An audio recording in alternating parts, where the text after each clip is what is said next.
So, hello and welcome to this on-demand training for what's new in Microsoft Lync. Let's go over our agenda. So this class is designed to talk strictly about the new features in Lync. It is designed for those people who are familiar with Lync already. And today we're going to be talking about the new user experience, maybe just take a look at that natural, streamlined environment. And then we'll talk about some enhanced features and some features that are coming in the future. And then hopefully I'll give you a few tips on how to get the most out of Lync and share some additional resources. So Lync, as you may know already, allows you to work seamlessly from wherever you are with other people in other locations. You can do that very easily. We have some new features that will help. We have multi-party HD video now, so you can see more than one person at a time during your conversation, during your web conference, during your collaboration session. We also have some greater integration with the Office 2013 applications, and we'll talk about that. One of the things that you'll see are the ability to take shared notes in addition to your individual notes. There's persistent chat, which is lovely. It's a great way to keep in touch with certain topic-specific chat rooms. And then we also have tabbed conversations, one of my favorite new features. It allows you to have multiple conversations and keep track of them really easy. We also have a new web app for 2013 that I think you'll like as well. So in terms of the redesign, things are not radically different, but they do look a little cleaner, I think. In terms of your presence and your me information, that's very similar up top. We do have something that's new. When you are presenting, specifically sharing your desktop or sharing an application, you're going to see on your presence that you're automatically put in a do not disturb mode. You'll also notice that your details here change to show people that you're presenting. So that blocks those incoming instant messages, those alerts, and it's just kind of nice to know that when you're sharing your desktop, people aren't going to see little pop-ups, little instant message pop-ups. So the other thing you'll notice is this hover experience within your Lync main window. When you hover over a particular person's picture or their presence icon, you'll see the quick link bar. So that gives you that functionality without clutter. You can easily chat, call, video call, or take a look at somebody's contact card. Now, as I said, tab conversations are one of my favorite new features. If you do some multitasking where you have several conversations going on at once via instant message, this is really nice. The minute you have a second conversation, Lync automatically puts them in this really organized fashion. So here's your tab conversations. Over here you see your tabs. You can toggle back and forth between them. And whenever someone adds something to a conversation that you have going, you'll see an alert. So you'll be able to switch over and follow up on that particular thread.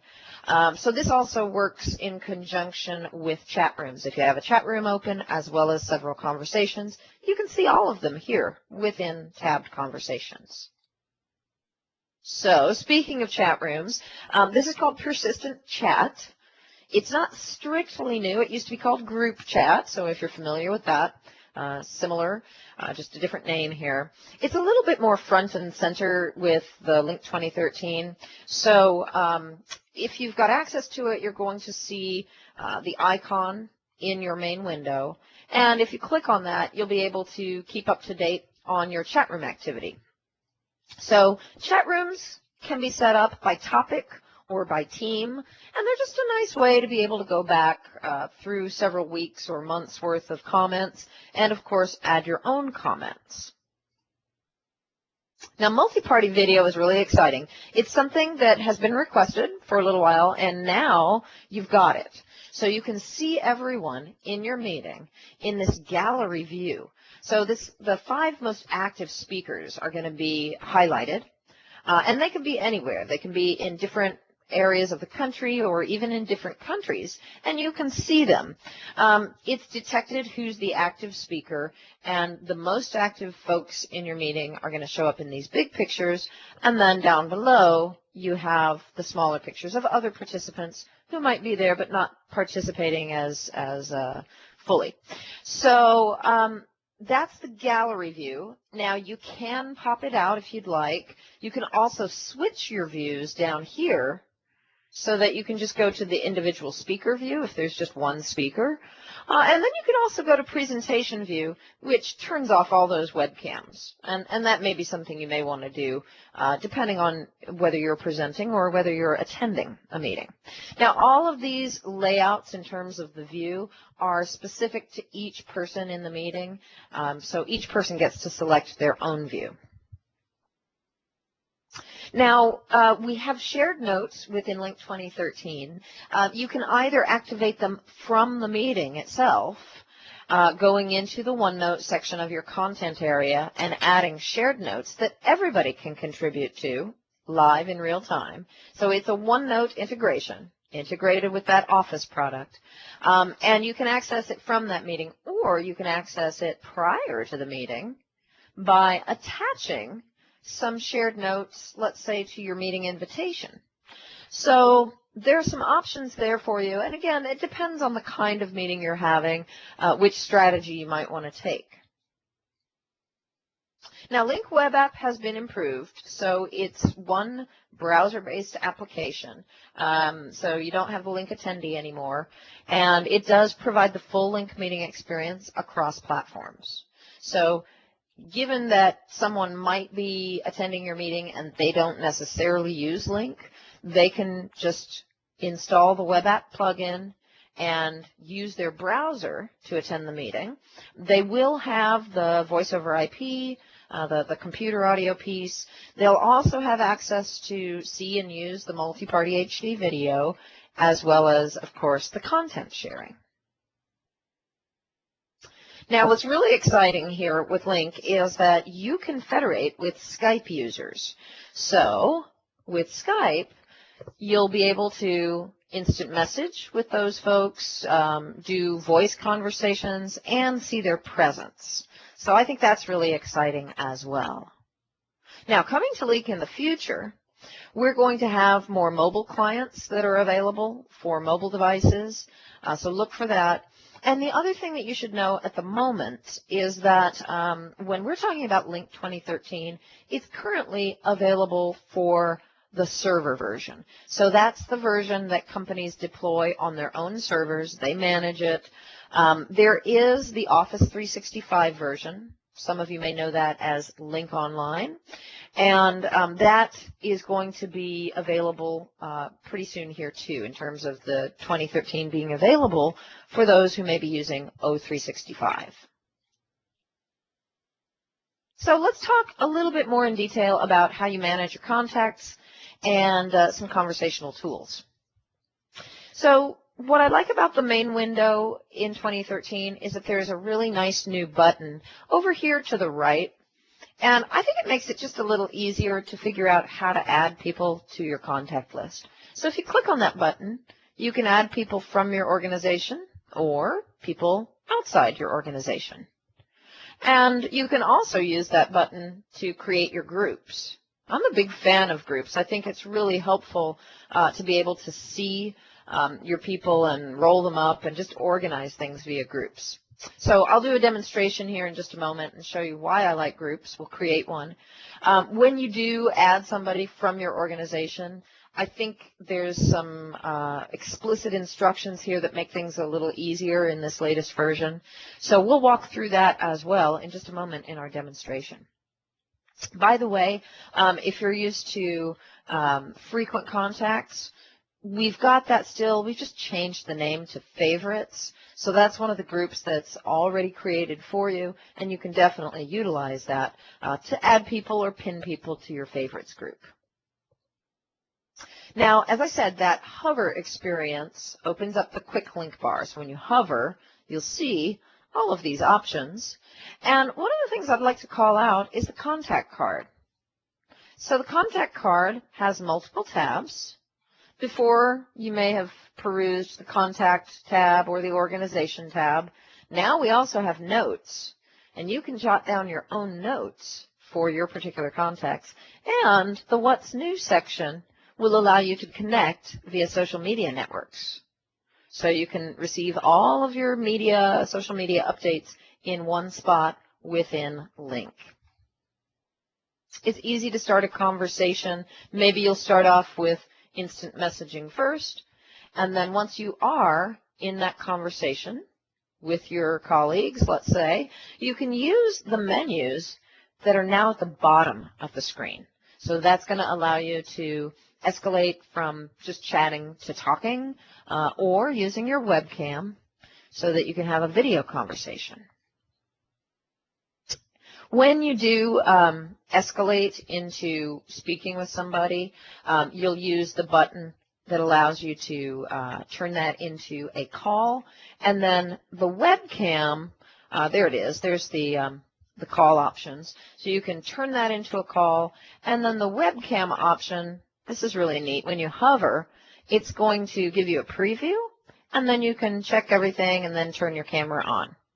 Now, just by virtue of you turning on your camera, it doesn't turn everyone's cameras on. So each person has their own choice as to whether they want to turn on their webcam or not.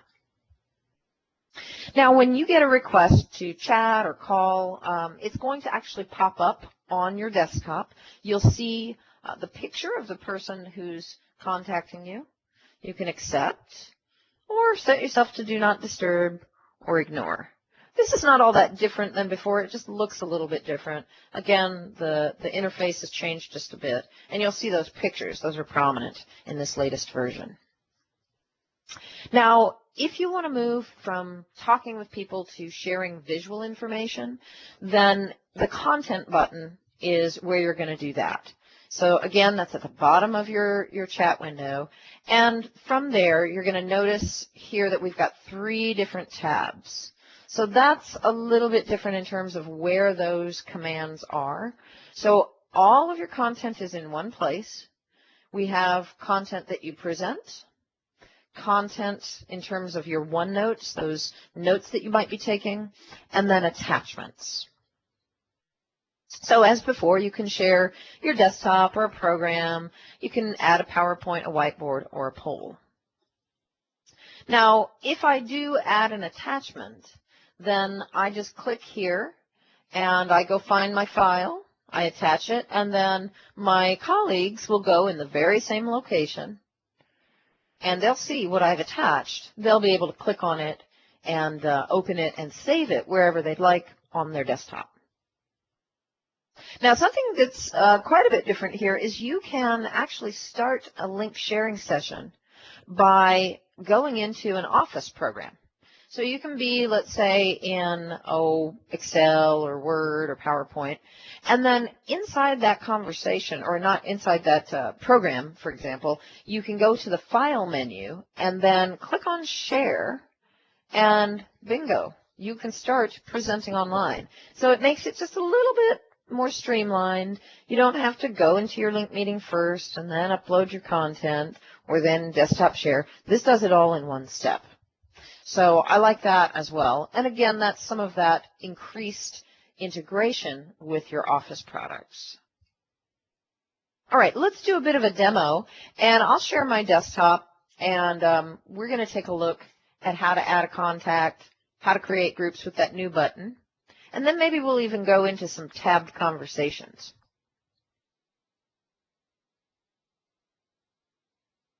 Okay, so here's my Lync main window.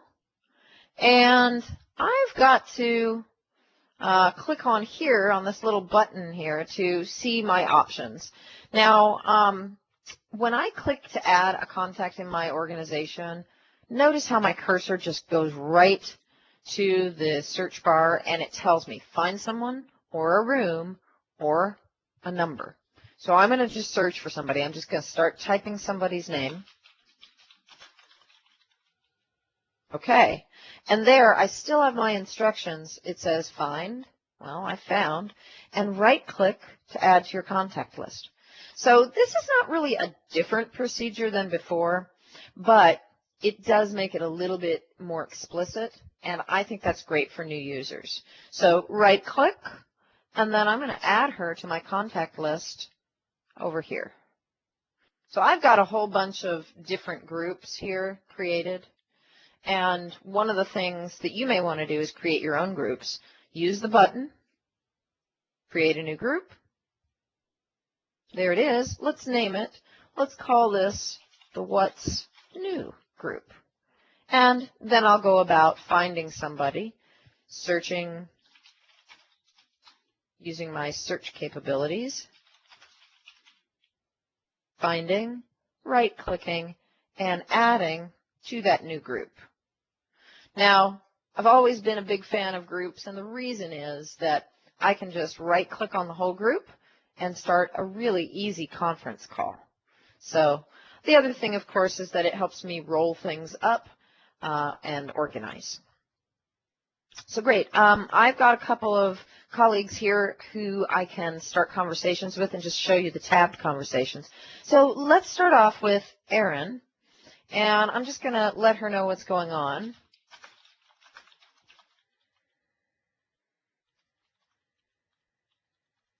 And I'm just going to type, and looks like she's available, so she'll probably get back to me here in a second. Now, let me go over to Natasha, and I'll do the same thing, and watch how I've got my tabbed conversations.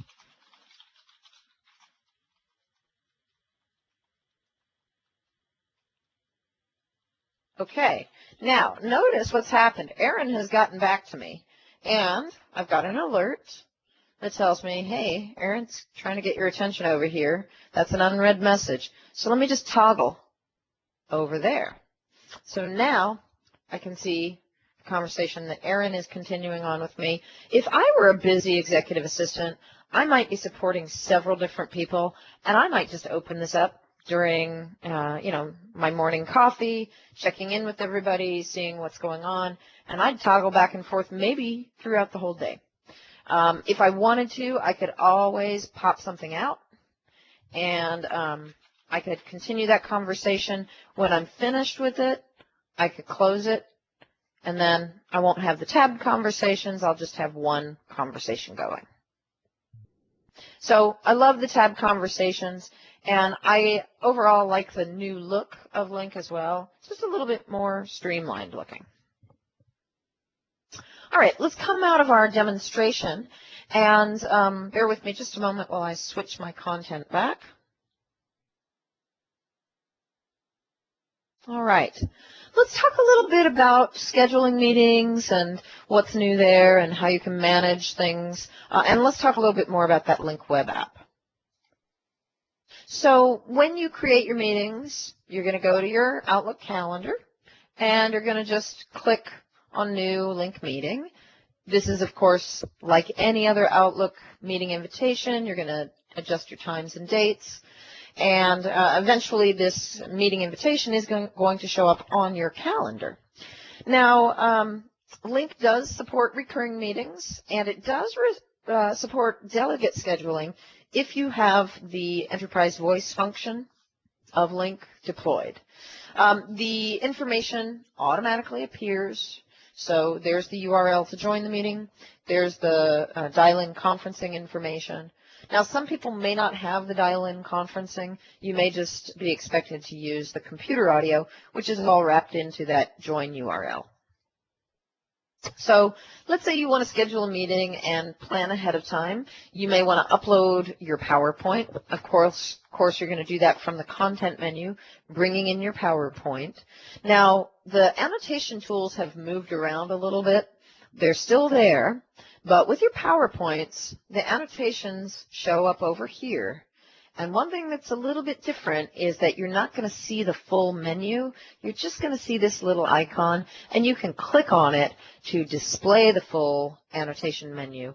But it's sort of tucked away there and only visible when you need it. So you can trigger it and pull the particular tool that you want to use. For example, you can use drawing tools and font tools if you want to mark something up. Now, something else that's brand new is the ability to play a video during your Lync meeting. So rich media you could embed into your PowerPoint, for example, a video. So what you want to do is embed that into PowerPoint, and then after you've uploaded your PowerPoint, just come over here and hover over that particular slide. To advance your slides, you can use these pointers, these little arrows down at the bottom of the screen.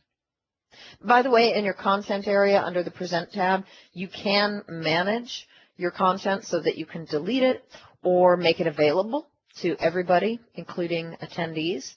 You can even make it available with the annotations, so someone can download a copy of the marked up PowerPoint that you put in there. That would be great for a working session. Now, another thing you can manage is your attendees. If you click on this button, that's a little toggle that adjusts the view of your attendees. So you may notice that when you come into a Lync meeting now, you see people's pictures. If you'd like to see just their names in this roster view, this is a toggle switch, and you can click on it to do that. You can also go in here, hovering, and take actions like muting your whole audience or stopping them from using their video. That's brand new. If you want to right-click on a particular person's name and take individual actions, you can still do that. So I hope you are excited about some of these new functions within Lync 2013. I do want to share a few resources, some additional training, and just a few other tips and ideas for you before you get started. So number one, if you want to go online and check out our latest and greatest information, here are a couple of really helpful links, the Getting Started with Lync and the Quick Reference Cards. Also, feel free to join us for training at any time. Here you can find our recordings, and you can also find our live trainings where you can ask a question of a trainer. So feel free to take advantage of that resource. And I would like to just mention a couple of other details before you conclude. So here, in terms of setting your Lync options, remember the tool wheel here in the main window is a great place to go through and check your options. All sorts of things can be set here, including details related to persistent chat, your picture, call forwarding if you have the enterprise voice functions, file saving, and even how your contact list displays. At a minimum, I do recommend to go in here under audio devices and set up your audio device so that you can really take advantage of that Lync audio. So your device could be any kind of Lync optimized audio device.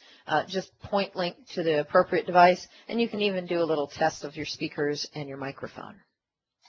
So with that, we'll go ahead and conclude our on-demand training for what's new in Lync 2013. I want to thank you for your time today, and I wish you all the best of luck using Lync.